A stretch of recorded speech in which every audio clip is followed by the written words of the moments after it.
ព្រះនៃសេចក្តីស្រឡាញ់ជំពូកទី65ព្រះវិហារត្រូវបានសម្អាតម្ដងទៀត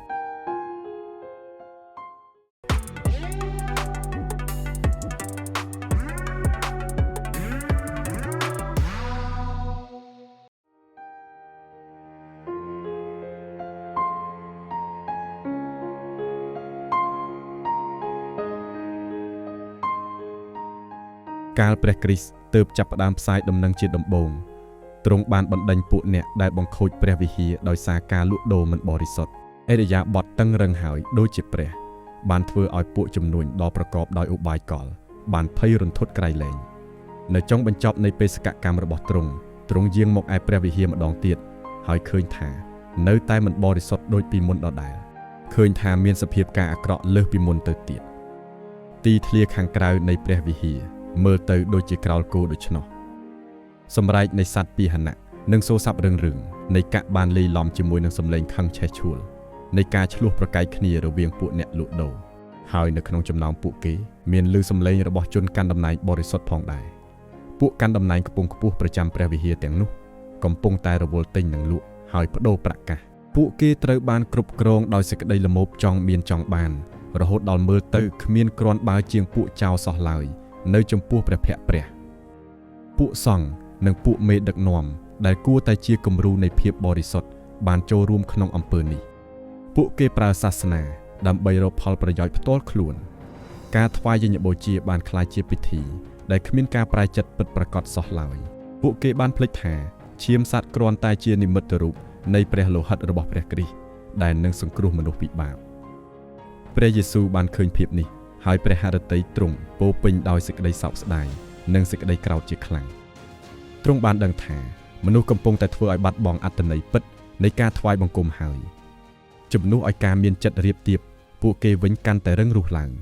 កាលណាពួកគេបានបដិសេធនៅសេចក្តីពិតនៃព្រះបន្ទូលរបស់ព្រះចោលចេញ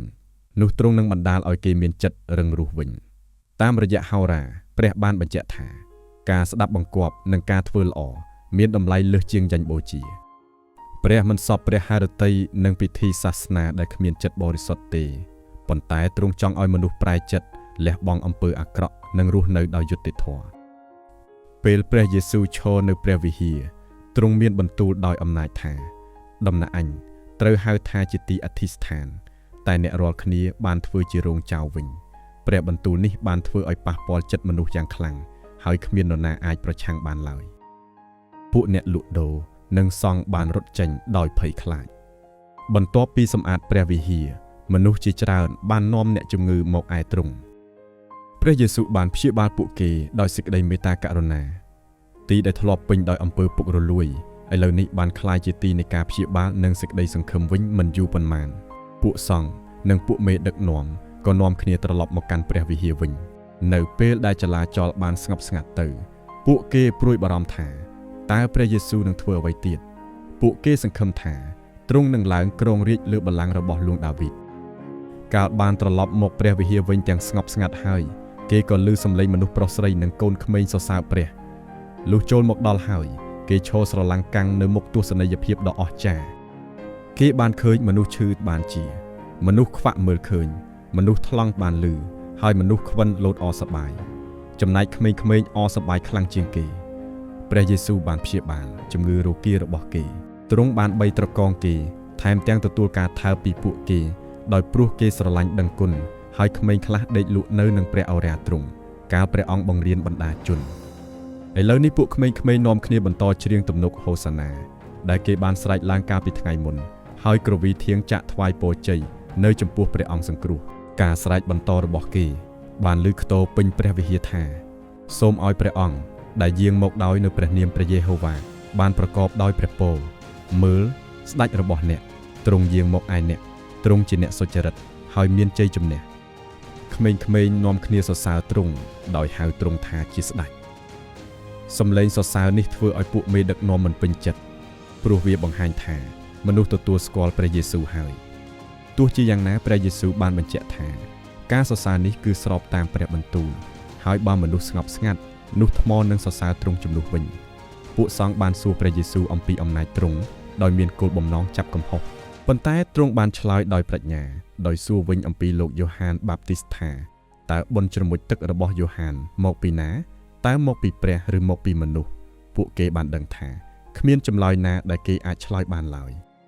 ដូច្នេះពួកគេបាននិយាយថាយើងមិនដឹងទេនេះបង្ហាញពីភាពពុតត្បុតនិងការខ្វះសេចក្តីស្មោះត្រង់របស់ពួកគេព្រះយេស៊ូវបានមានបន្ទូលពីរឿងប្រៀបធៀបមួយពីកូនប្រុសពីរនាក់ដើម្បីបង្ហាញថាការដែលធ្វើតាមព្រះបន្ទូលនោះវាសំខាន់ជាងគ្រាន់តែនិយាយមនុស្សដែលធ្លាប់ធ្វើបាបហើយបានកែប្រែចិត្តនិងធ្វើតាមព្រះហឫទ័យរបស់ព្រះគឺវិសេសជាងអ្នកដែលអះអាងថាខ្លួនសុចរិតប៉ុន្តែមិនអនុវត្តតាមទៅវិញបន្ទាប់មកទ្រង់បានប្រាប់រឿងអ្នកធ្វើចំការទំពាំងបាយជូរ